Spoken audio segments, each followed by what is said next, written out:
Sahabat berbagi info, jika kita merasa jenuh dengan tujuan wisata berupa taman hiburan dan wisata alam, tak ada salahnya jika sekali mengunjungi tempat wisata yang sangat syarat akan nilai sejarah. Salah satunya tujuan wisata sejarah yang luar biasa lengkap adalah kawasan Kota Tua, Jakarta.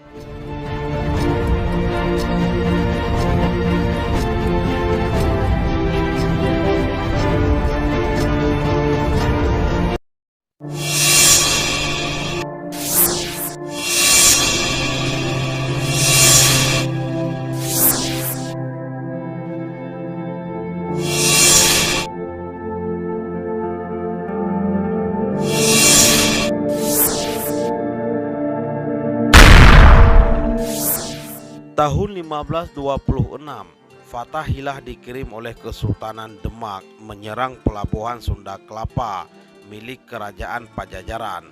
Setelah dikuasai Demak, pelabuhan ini diganti nama menjadi Jayakarta.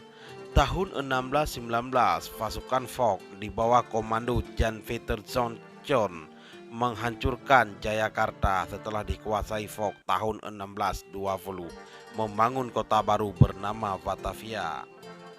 Sahabat berbagi info, di tahun 1635 Batavia meluas sampai ke tepi barat Sungai Ciliwung. Batavia dirancang dengan gaya Belanda Eropa dan diatur dalam beberapa blok yang dipisahkan oleh kanal.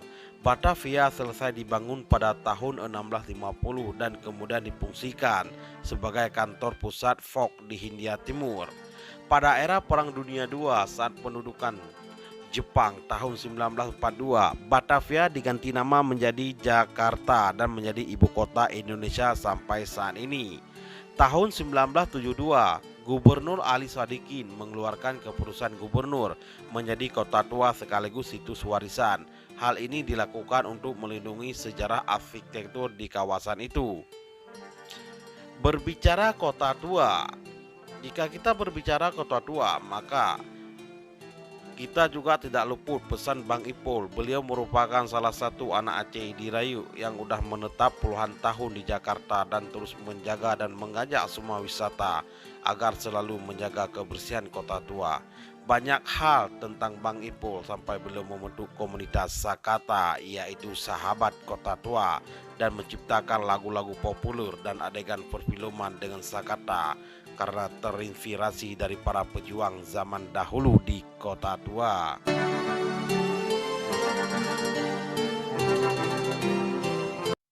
Lokasi Kota Tua Jakarta. Kota Tua Jakarta berlokasi di Pinang Sia, Taman Sari, Jakarta Barat.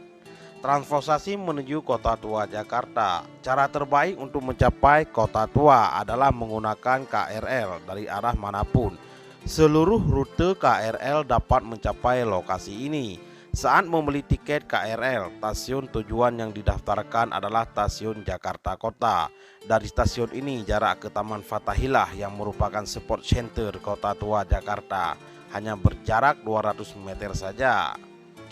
Jam buka Kota Tua Jakarta tidak seperti objek wisata lain. Kota Tua Jakarta tidak ada batasan jam operasionalnya. Wilayah ini buka 24 jam, namun demikian untuk objek-objek di dalam area Kota Tua tentu ada jam bukanya masing-masing. Untuk museum-museum di kawasan ini biasanya buka dari jam 9 pagi sampai jam 9 sore. Tiket masuk Kota Tua Jakarta. Mengenai biaya masuk ke kawasan Kota Tua Jakarta gratis, namun demikian jika pengunjung berkeinginan masuk ke dalam objek tertentu biasanya dikenakan biaya karcis. Namun jangan khawatir, karcisnya sangat murah, berada dalam rentang Rp2.000 sampai Rp5.000. Wisata Kota Tua Jakarta. Destinasi wisata Kota Tua Jakarta sangat variatif. Tentu saja semua destinasi itu syarat akan sejarah, namun tidak usah khawatir, walau sejarah tua tidak akan membosankan. Untuk travel yang mungkin belum pernah mengunjungi Kota Tua Jakarta, berikut 11 destinasi wisata yang bisa kita eksplor keindahannya di kawasan wisata Kota Tua Jakarta.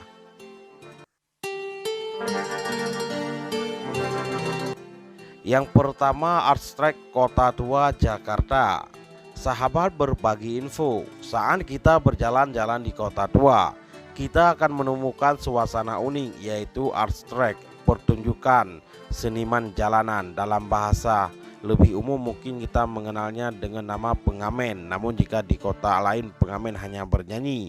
Di kota tua Jakarta pengamen ada berbagai macam, ada pantomin, ada pelukis, ada cosplay.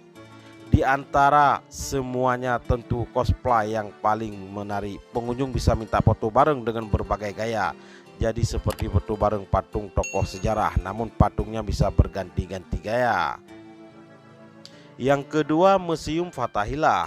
Objek wisata ini tidak dapat dipisahkan lagi dari kota tua. Bahkan jika di googling image kota tua, maka hasilnya 80%-nya adalah foto Museum Fathahillah. Gedung ini awalnya adalah balai kota di zaman Fox. Selain balai kota juga dijadikan sebagai ruang pengadilan hingga penjara di bawah tanah. Museum Fathahillah menyimpan sekitar 23.500 koleksi barang bersejarah berupa benda asli maupun hanya replika. Di sini kita bisa melihat beragam koleksi seperti replika peninggalan masa Tarumanegara dan Pajajaran, hasil penggalian arkeologi di kota Jakarta. Furnitur antik, koleksi keramik, gerabah, prasasti, dan deretan benda bersejarah lainnya.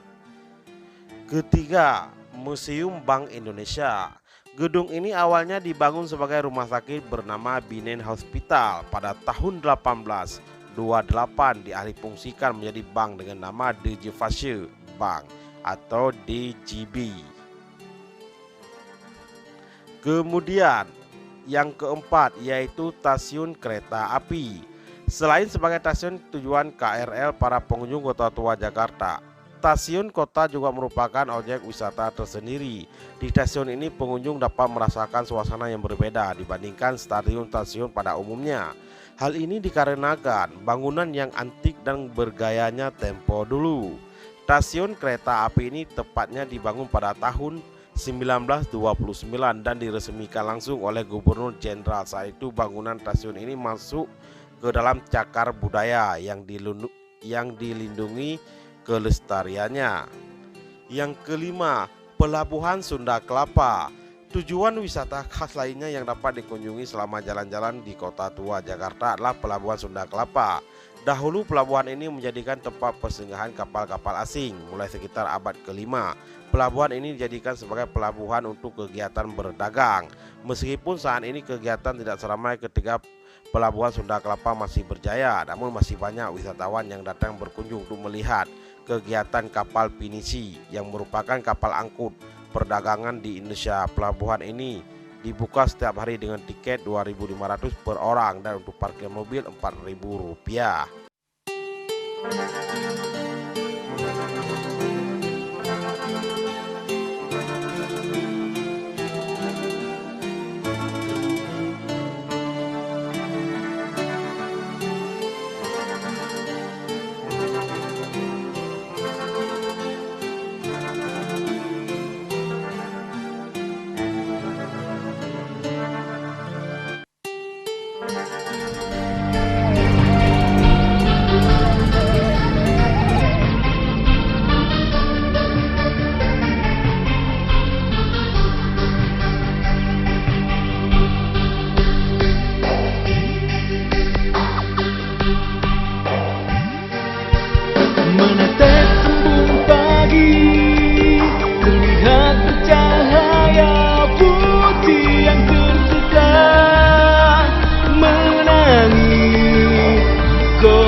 Resah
kota tua.